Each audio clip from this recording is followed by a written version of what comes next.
우리 인류 문명의 발달을 보면 이 공통적인 특징이 있습니다. 그것은 뭐냐면 물이 모여 있는 곳에서 문명이 시작되었다는 것을 우리가 알 수 있습니다.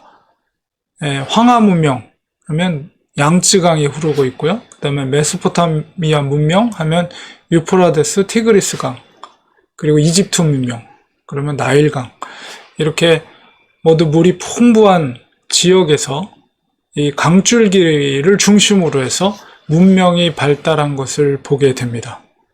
그만큼 우리 인간의 삶에 있어서 물이라는 것은 아주 중요한 생명의 근원이 됩니다. 오늘 본문 속에서도 생수의 근원 되시는 하나님에 대해서 말씀하고 있습니다. 오늘은 왜 하나님께서 생수로 자신을 비유하셨는지, 그리고 왜 이스라엘은 그 생수의 근원 되시는 하나님을 버렸는지, 우리가 그것을 통해서 우리가 역으로 하나님을 우리가 더 의지해야 할 이유를 깨닫는 시간을 가지려고 합니다. 보통 예레미야 선지자를 눈물의 선지자라고 합니다. 왜 그럴까요? 우리 예레미야 선지자 눈물의 선지자라고 하는 이유는 이제 전체적인 예레미야 선지자에 대해서 살펴보면 예레미야는 제사장 가문에서 태어났습니다. 그리고 요시야 왕 13년부터 유다 예루살렘 멸망까지 약 40년 동안 아주 긴 시간 동안 사역을 했죠. 그리고 그 40년 동안 말씀을 전했지만 아무도 그 말을 듣는 사람이 없었어요. 그러니까 눈물로 호소할 수밖에 없는 거죠. 그리고 예레미야 선지자는 정말 비운의 종이었습니다. 사람들로부터 외면을 받고 나중에는 이집트로 포로로 잡혀가서 결국 이집트에서 이제 순교를 당한 거로 이렇게 전해지고 있는데요. 예레미야는 바벨론 왕이 올 때 항복하라 라고 권했습니다. 그러니까 아무도 그 말을 듣지 않았죠. 그리고 때가 되면 그러나 새 언약을 세우실 때가 온다라고 예언을 했고, 그리고 또한 이 유다의 심판뿐만 아니라 열방과 바벨론도 멸망할 것을 예언했습니다. 그러나 거짓 선지자들은, 대부분의 백성들이 추정했던 거짓 선지자들은 예레미야를 매국노로 매도했죠. 그러니까 내용적으로 보면 매국노처럼 들리잖아요.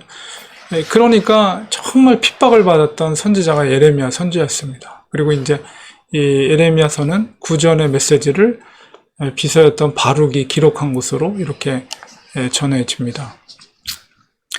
이런 상황 속에서 예레미야가 왜 눈물의 선지자인지를 우리가 이해할 수가 있죠.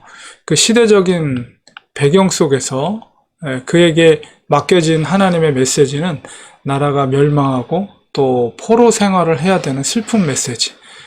그 남쪽 유다는 바로 다윗의 혈통이잖아요. 근데 그 다윗의 혈통이 끊어지는, 시대적으로 보면 이스라엘 역사에 있어서 가장 슬픈 시기에 하나님의 말씀을 대언했던 선지자입니다.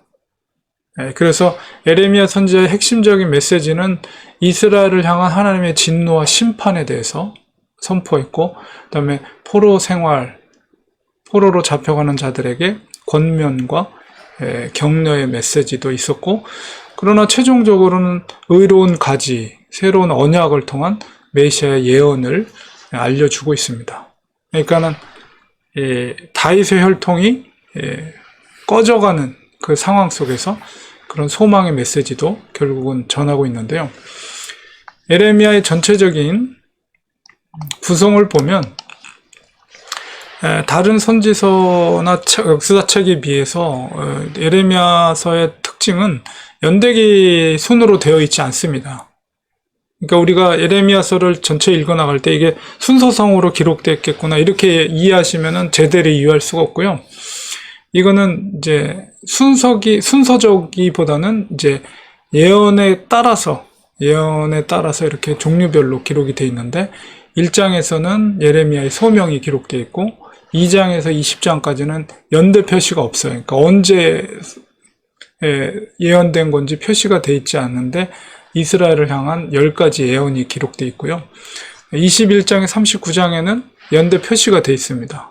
어느 왕, 어느 때 이렇게 연대 표시가 되어 있는 그 부분만 이제 연대 표시가 되어 있어서 순서상으로 어떻게 되는지 이해할 수가 있죠. 그래서 유다에 대한 10가지 예언이 있고 40장에서 44장까지는 예루살렘 멸망 후에 어떤 일들이 일어날 것인가에 대한 예언들, 45장에서 51장에는 예루살렘, 이스라엘뿐만 아니라 열방을 향한 예언도, 심판과 예언에 대한 말씀, 그리고 52장에 멸망될 예루살렘에 대한 최종적인 말씀이 기록이 되어 있습니다. 이런 전체적인 구성 속에서 오늘 읽었던 2장 속에 기록되어 있는 말씀은 바로 유다, 이스라엘을 향한 심판에 대해서, 왜 유다가 멸망돼야 되는지에 대해서 본문 속에서 하나님께서 2가지 그들의 범죄, 악을 이야기하고 있습니다. 그 첫째가 바로 내 백성이 2가지 악을 행했는데, 첫째는 그들이 생명의 근원되는 하나님을 버린 것이다. 이렇게 예레미야를 통해서 이야기하고 있어요. 왜 이스라엘이 하나님을 버렸는가? 그리고 그들이 어떻게 구체적으로 하나님을 버렸는가? 그 행위를 우리가 앞선 1장 16절과 2장 11절에서 우리가 볼 수가 있습니다. 1장 16절에 보면 무리가 나를 버리고 다른 신들에게 분향하며 자기 손으로 만든 것들에 절하였은즉 내가 나의 심판을 그들에게 선고하여 그들의 모든 죄악을 징계하리라. 2장 11절에도 보면 어느 나라가 그들의 신들을 신 아닌 것과 바꾼 일이 있느냐. 그러나 나의 백성은 그의 영광을 무익한 것과 바꾸었도다.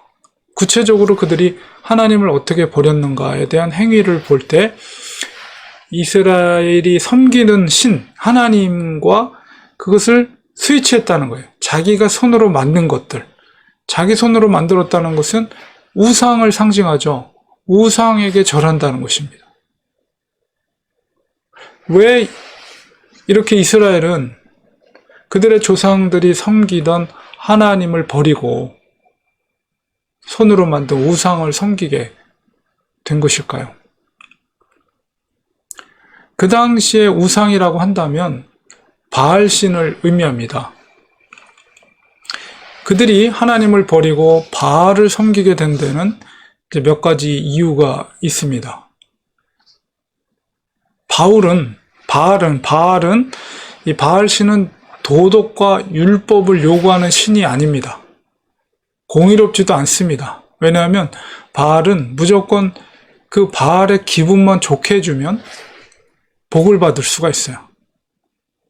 이 바알은 이제 물질적인 풍요로운 신이거든요.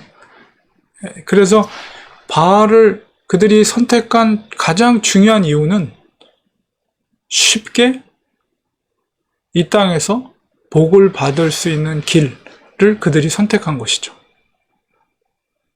바알신은 까다로운 율법과 계명을 요구하지 않습니다. 그리고 도덕적인 삶도 요구하지 않습니다. 다만 바알 우상에게 제사만 잘 지내면 복을 받는다고 여겼어요. 특별히 이제 바알 신은 기후를 관장하는 신입니다. 그러니까 바알과 이제 짝을 이루는 아스타롯은 풍요를 관장하는 여신이죠. 그래서 제사만 그들에게 잘 드리고 그 신들의 기분만 잘 맞춰주면 들의 곡식이 풍년을 이루고, 또한 아스타롯 여신에게 또 드리면 자식과 목축이 또 풍요를 누릴 수 있는 이 땅에서 복을 받는다고 믿었습니다. 그런 바알 신의 특징이 쉽게 하나님을 버리고 스위치해버리는 결과를 가져온 것이죠. 그러니까 바알 신은 현세 중심적인 신앙입니다. 이 땅에서 물질적 복과 풍요를 누리기를 기원하는 종교라고 말할 수가 있어요. 그러나 우리가 이 바알 신앙의 중심을 가만히 꿰뚫어 보면 그 중심에는 신본 중심이 아니라 바로 인본주의 사상이 들어있다는 것을 알 수가 있습니다. 바알이라는 신을 모시는 것 같지만 그 중심에는 나 자신의 세속적 복을 원하는 마음이 있는 것이죠. 이 바알 신앙이 지금은 존재하지 않아요. 근데 고대 근동 시대 그 지역에서 그 1000년 이상을 지속되었다고 합니다. 그런 신앙적인 특징 때문에 이 땅에서의 복을 받는 그런 특징 때문에 지금은 보이지 않는 우상이지만 여전히 지금도 존재하는 우상입니다. 오늘날에도 형태는 달라도 또 다른 바알을 우상으로 섬기는 사람들이 있습니다. 특히 교회 안에 바알 사상이 들어와 자기도 모르게 교회 안에서 우상을 섬기는 목회자와 교인들이 생기게 됩니다. 겉으로는 신앙의 길을 가는 것 같고 겉으로는 좁은 길을 가는 척하지만 실상은 누구보다도 넓고 편한 길을 가는 그런 목회자와 교인들이 있습니다. 특히나 오랫동안 교회에 다녔다는 사람들이 더 그렇습니다. 정말 무서운 것은 스스로가 그렇게 섰고 있어요. 자기가 걷고 있는 길이 어디로 향하고 있는지도 모르고 자기 중심으로 살면서 믿음의 길을 가고 있는 것처럼 착각하고 있는 사람들이 너무 많다는 것입니다.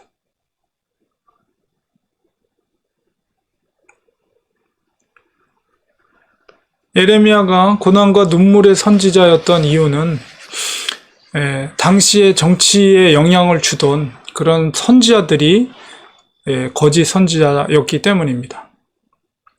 종교의 허울을 뒤집어 쓴 거짓 선지자들은 참 선지자인 예레미야를 오히려 조롱했습니다. 가장 대표적인 예레미야를 대적했던 선지자가 하나냐 선지자입니다. 하나냐 선지자는 여호와의 성전에서 전체적인 나라의 어떤 문제 가운데 특별히 바벨론의 침공에 대해서 모든 백성들에게 다음과 같이 예언을 했죠. 예레미야 28장 22절 3절에 보면 만군의 여호와 이스라엘의 하나님이 이같이 일러 말씀하기를, 이건 지금 하나냐 선지자가 얘기하는 예언의 말씀이에요. 내가 바벨론의 왕의 멍에를 꺾었느니라. 내가 바벨론 왕 느부갓네살이 이곳에서 빼앗아 바벨론으로 옮겨간 여호와의 성전 모든 기구를 2년 안에 다시 이곳으로 되돌려 오리라. 이 하나냐 선지자는 이스라엘 백성들이 포로로 잡혀간다 할지라도 2년 만에 다시 돌아올 것이다 라고 하나님께서 나에게 말씀하셨다라고 그 성전 앞에서 모든 백성들에게 그렇게 예언하는 거예요. 그러나 예레미야에게 있었던 임한 그 하나님의 말씀은 뭐라고 하시냐면 70년 동안 너희가 바벨론의 포로 생활을 할 것이라고 예언합니다. 백성들은 누구의 말을 들었을까요? 당연히 하나냐의 말을 들었습니다.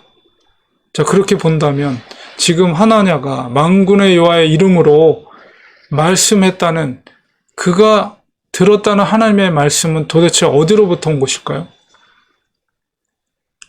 그것은 하나님이 아니라 바로 속이는 영인 사탄에게서 온 말입니다.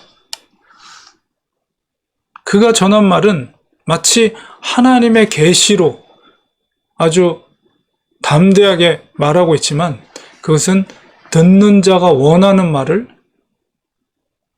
스스로가 말을 한 것입니다.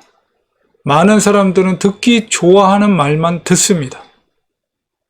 어느 누구도 예레미야의 말을 듣지 않았어요.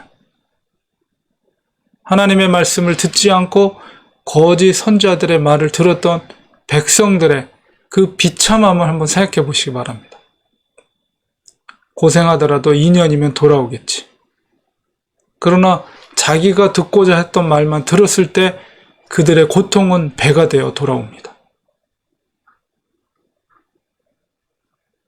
이 시대 가운데 오늘날 타락한 목회자들, 그들은 처음부터 그랬던 게 아니죠. 처음에는 정말 순수한 마음으로 목회의 길을 갔을 것입니다.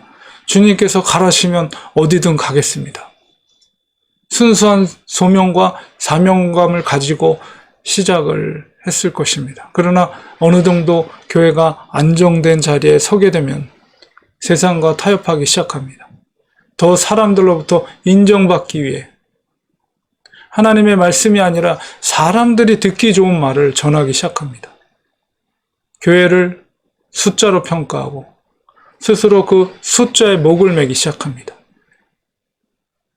교회 인원이 몇 명인지, 규모가 얼마나 되는지, 예산이 얼마나 되는지 숫자로 교회를 평가하기 시작되고 좀 더 인정받는 숫자를 얻기 위해서 세상적인 방법을 사용합니다.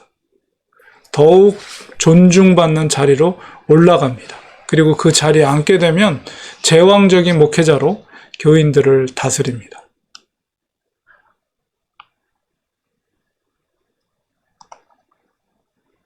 하나님께가 아니라 목사에게 절대적인 충성을 요구합니다. 아주 카리스마적인 리더십으로 교인들을 다스립니다. 누구보다도 안정되고 높은 자리에서 누리는 삶을 살게 됩니다. 그리고 은퇴할 때가 되면 그 자리를 또 아들에게 물려주려고 하죠. 이렇게 이 정도까지가 되면 그 목사의 주인은 하나님이 아니라 바알이 됩니다. 교회는 더 이상 하나님의 말씀으로 유지되지 않고 시스템에 의해서 저절로 돌아가요. 교회 돈으로 부동산을 사고 교회 돈으로 주식을 하고 교회 돈으로 돈을 불려나갑니다. 교회는 더 이상 능력을 상실합니다. 빛을 잃어버리고 교회의 생명력은 사라지고 교회가 세상의 지배를 받게 됩니다. 바로 이런 모습이 예레미야 시대의 그 모습이라는 것이. 하나님께서는 예레미야를 통해서 분명하게 말씀하십니다. 바알은 존재하지 않는 신이라는 것을, 단지 인간의 손에 의해 만들어진 우상이라는 것을 말씀하십니다. 그 속에는 육체적 쾌락은 존재할지 모르나 영원한 생명은 없습니다. 생명은 오직 하나님께만 있는 것입니다. 하나님을 따르는 길이 생명의 길입니다. 하나님께서 요구하시는 믿음의 길은 인간적인 눈으로 보면 정말 고통스러운 길처럼 보이지만 실상은 영혼의 기쁨을 주는 길입니다.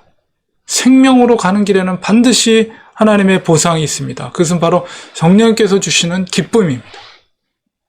세상이 주는 육체의 만족과는 근본적으로 다른 기쁨을 주십니다. 그 기쁨이 있기 때문에 믿음의 길을 인내하면서 갈 수가 있는 것이죠. 믿음의 길을 가시기 바랍니다. 하나님의 약속을 믿으시기 바랍니다. 성경의 많은 믿음의 위인들을 보면 그 약속의 말씀을 붙잡고 끝까지 그 길을 갔습니다. 하나님을 바라보며 믿음을 지킬 때 그 속에 형통이 있습니다. 하나님께 모든 것을 믿고 맡기는 자에게 하나님은 복을 내려주십니다. 말씀을 믿고 따르시기 바랍니다. 이스라엘이 범한 두 번째 죄악은 스스로 웅덩이를 판 것입니다. 스스로 웅덩이를 팠다는 것은 비유적인 말씀이죠. 물을 얻기 위해서 우물을 팠다는 것이에요. 물을 얻는다는 것은 생명과 직결된 문제입니다. 그런데 그들은 하나님께 그것을 묻지 않고 스스로 결정하고 행동한 것이죠.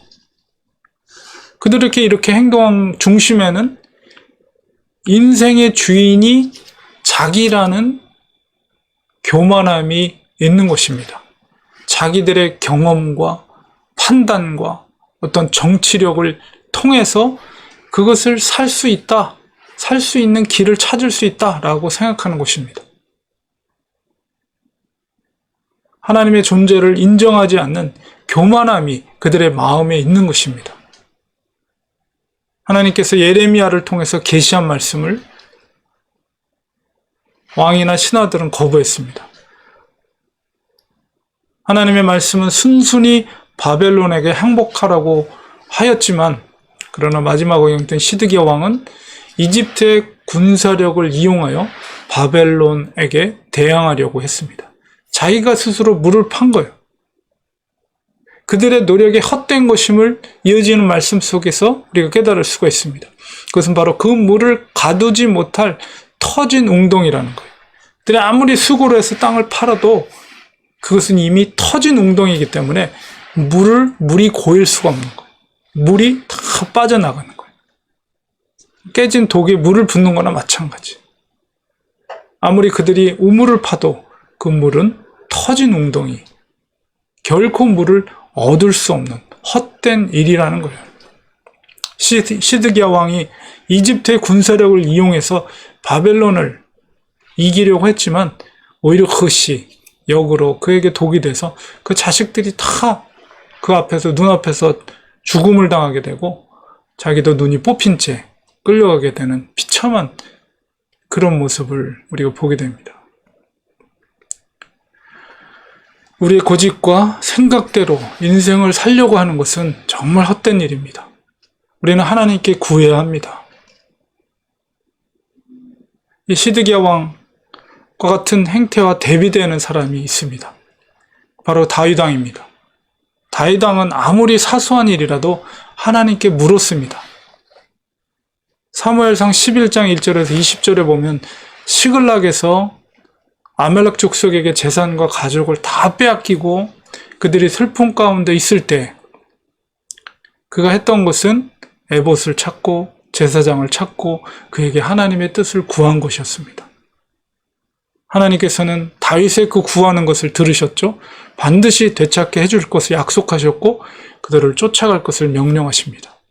어디로 간지도 모르는 상황 속에서 하나님은 그 약속을 성취하시는데 아말렉이 병들어 버린 이집트 소년을 만나게 함으로 그 소년을 통해서 정확한 위치, 자기의 가족들이 어디 있는지, 재산이 어디 있는지를 파악하게 되고 결국은 그 모든 재산과 가족을 되찾게 되는 그것을 보게 됩니다.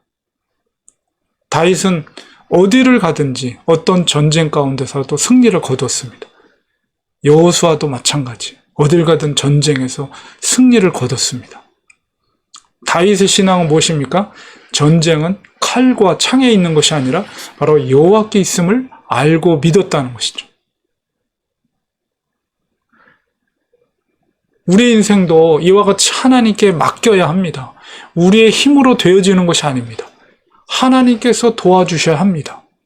우리 스스로 인생의 길을 결정해서는 안 돼요. 어리석은 거예요. 터진 웅덩이를 파는 것과 마찬가지입니다. 우리는 하나님께 구해야 합니다. 하나님께 간구해야 됩니다. 하나님께서 우리에게 길을 인도해 주실 것입니다. 우리가 믿음으로 하나님께 구할 때 하나님 반드시 응답하시고 우리가 가야 할 길을 알게 하십니다. 하나님을 전적으로 신뢰할 때 하나님 반드시 함께 하시고 형통의 길로 인도해 주십니다. 여호수아에게 말씀하셨던 좌로나 우로나 치우치지 말고 모세를 통해 너에게 명령한 그 계명을 철저히 준행할 때 형통의 약속을 해주셨어요. 우리가 하나님을 의지하고 우리 인생을 하나님께 맡기고 우리의 힘으로가 아니라 하나님의 도우심을 구하며 하나님의 인도하심을 구할 때 하나님은 우리의 갈 길을 인도해 주시고 우리를 도와주시고 우리를 승리케 하십니다. 승리의 길로 생명의 길로 인도해 주심을 믿으시기 바랍니다. 그것이 바로 우리가 이 땅에서 형통하는 우리의 비결입니다. 그리스도인의 비결입니다. 결론을 맺겠습니다. 예레미야는 눈물의 선지자였습니다. 그가 전한 예언은 이스라엘의 죄악에 대한 심판과 또 포로 생활이었습니다. 이스라엘 역사의 가장 암흑기, 다윗 왕조의 등불이 꺼지는 것 같은 시대였지만 그러나 그것이 끝이 결코 아니었습니다. 포로의 귀환, 70년 후의 포로의 귀환과 또 메시아 왕국을 예언했습니다. 꺼져버린 것 같은 다윗 왕조의 등불은 새로운 메시아의 도래를 통해서 회복될 것을 예언했습니다. 시온의 새로운 가지가 싹터 구원의 백합화 활짝 피울 것을 노래했습니다. 새로운 그 가지는 무엇입니까? 바로 예수 그리스도이십니다. 십자가에서 죽음의 희생의 죽음으로 하나님 나라가 세워졌습니다. 예수 그리스도로 인해서 생명의 길이 활짝 열렸습니다. 예수님은 영원히 마르지 않는 생수이십니다. 사마리아 여인과의 대화 속에서 주님의 말씀을 우리는 기억하고 있습니다. 요한복음 4장 13절 14절에 예수께서 대답하여 이르시되 이 물을 마시는 자마다 다 목마르려니와 내가 주는 물을 마시는 자는 영원히 목마르지 아니하리니 내가 주는 물은 그 속에서 영생하도록 솟아나는 샘물이 되리라. 우리 생명 되신 예수님을 우리 인생의 주인으로 삼고 사시기를 간절히 축원드립니다. 주님께서 우리 삶의 중심에 계시다면 우리는 좁은 길을 기쁨으로 갈 수 있습니다. 수고로이 우리가 스스로 우물을 팔 필요가 없습니다. 주님께서 우리의 생수가 되어주시기 때문입니다.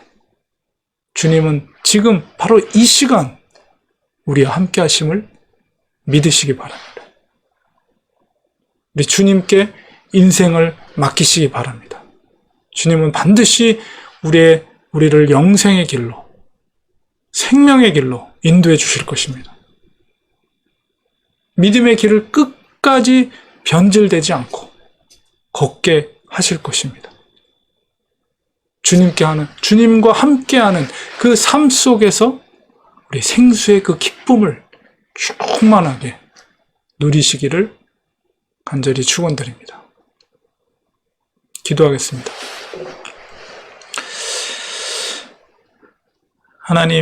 하나님만이 우리의 마르지 않는 생수 되심을 고백합니다. 예수 그리스도 그분이 바로 영원한 생명을 약속하신 생수가 됨을 고백합니다. 우리의 삶을 주님께 맡겨드리고 하나님 우리에게 약속하신 약속의 말씀을 꼭 붙잡고 이 땅에서 믿음의 길을 걷기를 원합니다. 세상적인 방법으로 우리가 이 세상에서 살려고 하기보다 철저히 하나님 말씀에 부복하며 그 뜻대로 그 계명에 준행할 때 하나님은 형통케 하실 줄 믿습니다. 주께서 주시는 그 생명수의 기쁨을 만끽하고 누릴 수 있는 우리 사랑하는 성도들 모두가 되도록 축복하여 주시옵소서. 예수님의 이름으로 간절히 기도드리옵나이다. 아멘.